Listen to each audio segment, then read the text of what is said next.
जिसमें उप मुख्यमंत्री दिनेश शर्मा जी आना था, क्या वजह हुई जो आ नहीं सकी, इसकी जानकारी दे सकते हैं? आज भरथना विधानसभा में इटावा जनपद का प्रबुद्ध सम्मेलन था, जिसमें कि मुख्य अतिथि के रूप में उत्तर प्रदेश के उप मुख्यमंत्री माननीय दिनेश शर्मा जी को आना था, लेकिन मौसम खराब होने के कारण लखनऊ से उड़े 2 घंटे तक हवा में रहने के बावजूद भी आगे हेलीकॉप्टर जब नहीं बढ़ पाया तो वो आ नहीं पाए। तब इसकी सूचना प्राप्त हुई तो उन्होंने उपस्थित सभी प्रबुद्धजनों मोबाइल फ़ोन से संबोधित किया तथा अपेक्षा की कि भारतीय जनता पार्टी के पक्ष में सभी लोग मतदान करें और करवाएं। प्रबुद्धजन जो समाज को दिशा देता है, इसलिए प्रबुद्धजन से उन्होंने एक दक्षिणा भी मांगी है और आशीर्वाद भी मांगा है भारतीय जनता पार्टी के प्रत्याशियों को जिताने के लिए। माननीय मंत्री जी, भारतीय जनता पार्टी किन किन मुद्दों पर चुनाव लड़ेगी?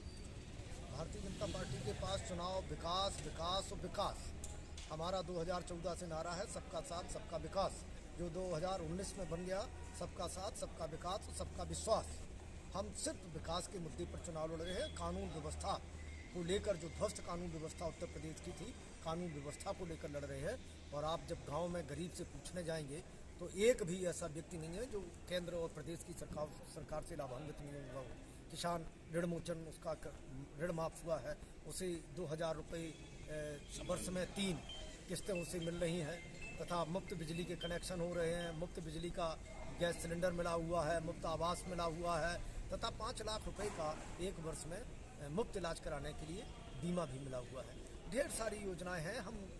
हमारा भारतीय जनता पार्टी का जो सिद्धांत और उद्देश्य है, अंत्योदय समाज के अंतिम छोर पर खड़े व्यक्ति के चेहरे पर मुस्कान कैसे आए, इसके लिए निरंतर हमारे देश के माननीय प्रधानमंत्री जी और माननीय प्रदेश के मुख्यमंत्री जी लगातार प्रयासरत हैं। कोरोना काल में हमने एक गरीब व्यक्ति का पूरी तरीके से इस तरह से ख्याल रखा जैसे कोई अपने परिवार के सदस्यों का ख्याल रखता है। इसलिए पूरे संपूर्ण प्रदेश की जनता भारतीय जनता पार्टी को आशीर्वाद देकर, अपना मत देकर पुनः भारतीय जनता पार्टी को माननीय योगी जी को मुख्यमंत्री बनाने जा रही है। समाजवादी पार्टी चुनावी घोषणा कर रही है, इसके बारे में क्या उनकी सिर्फ घोषणाएं होती हैं। उन्हें दिन में अब सपने दिखाई देने लगे हैं और उन्हें जो भी काम भारतीय जनता पार्टी करती है उन्हें अपना समझ में आता है। जब 5 साल रहे तो सिर्फ एक काम रहा, भ्रष्टाचार का और गुंडागर्दी का। आतंकियों को संरक्षण देना, आतंकियों के ऊपर लगे हुए मुकदमे वापस लेना तथा मुस्लिम तुष्टीकरण की सीमा को तोड़ देना। यहाँ उत्तर प्रदेश में हिंदू को 2ym दर्जे का नागरिक बताना, ये सब उनके काम रहे हैं। तथा मोहन शर्मा के छोटे पुत्र आशीष मोहन शर्मा जी मैं जानकारी लेना चाहते हैं कि जो उप मुख्यमंत्री आए हुए आना चाहते थे, सम्मेलन करना चाहते थे, किस कारण से उनका आना कैंसिल हुआ, इसके बारे में विस्तार से जानकारी दे सकते हैं आशीष जी? माननीय उप मुख्यमंत्री, बहुत ही सम्मानित उप मुख्यमंत्री माननीय दिनेश शर्मा जी आज लखनऊ से हेलीकॉप्टर के द्वारा इटावा के बकेवर धरती पर प्रबुद्ध सम्मेलन को संबोधित करने के लिए उनके हेलीकॉप्टर ने उड़ान भरी, लेकिन मौसम खराब होने की वजह से कुछ तकनीकी खराबी आई, जिसके कारण लगभग 1 से आध घंटे कम से कम आकाश मार्ग में उनका हेलीकॉप्टर उड़ता रहा। जैसे तैसे सूझबूझ से उनके पायलटों ने हेलीकॉप्टर को पुनः लखनऊ एयरपोर्ट पर लैंड कराया और उसके बाद एक दुर्घटना भी हो सकती थी, लेकिन सूझबूझ से वो हेलीकॉप्टर दोबारा वापस किया गया। लेकिन माननीय दिनेश शर्मा जी उप मुख्यमंत्री जी ने मोबाइल के माध्यम से कार्यकर्ताओं से बात करके इस सभा को संबोधित किया है। प्रबुद्ध सम्मेलन किस उद्देश्य से रखा गया है? भारतीय जनता पार्टी का सम्मेलन था, प्रबुद्ध सम्मेलन। सूझबूझ और जानकार के लोगों को यहाँ बैठाला गया था, जो इस विधानसभा में जानकार लोग हैं, समझदार लोग हैं, पढ़े लिखे वर्ग से लोग हैं, अन्य वर्ग के लोग हैं, सभी वर्गों के सम्मानित व्यक्ति यहाँ मौजूद थे।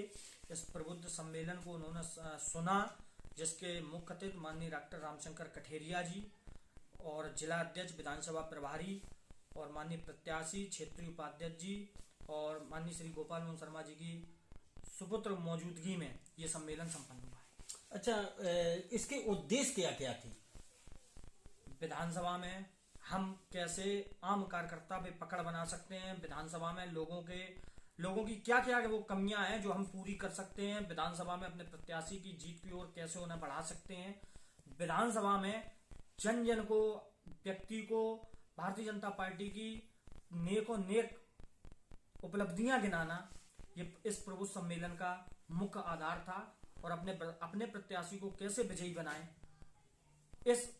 इन बातों को लेकर ये सम्मेलन किया गया। उप मुख्यमंत्री जी किसी कारणवश आ नहीं पाए या मौसम खराब होने के कारण आ नहीं पाई, और इस प्रकार कार्यकर्ताओं में कैसा फीलिंग हुई हो क्या इसके बाद? एक बात मैं आपको बता दूं, भारतीय जनता पार्टी का कार्यकर्ता बहुत सभ्य कार्यकर्ता है।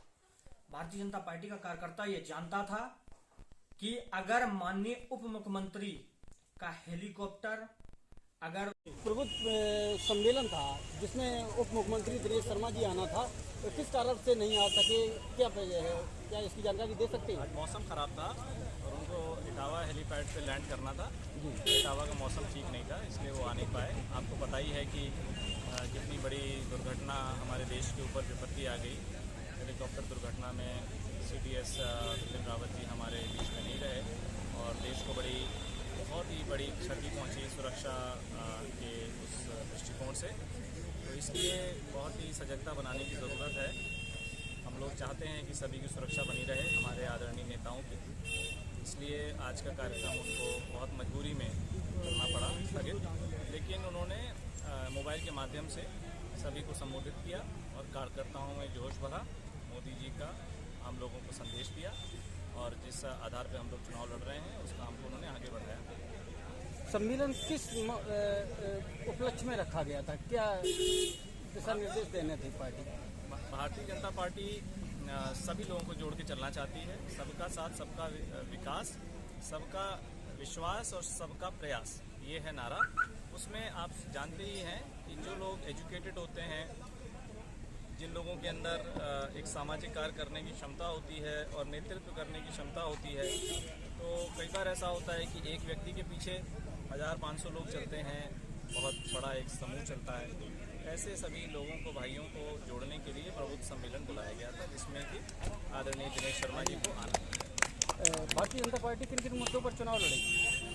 भारतीय जनता पार्टी का मुद्दा मैंने अभी आपको बताया, जो उसने नारा दिया, उस नारे में सब कुछ निहित है, सब कुछ समाहित है। लेकिन सबसे बड़ा मुद्दा विकास का है, देश को आगे बढ़ाने का है, किसानों की आय को दोगुना करने का है। और जो काम अभी तक हुए हैं, digital India, startup India, stand up India, highway प्रदेश जो हमारा प्रदेश बनाया गया, और साथ में जो इतने सारे एम्स बने हैं, इतने सारे हॉस्पिटल्स बने हैं, 100 करोड़ टीकाकरण हुआ है, बहुत मुद्दे हैं। बिजली व्यवस्था बहुत बढ़िया है।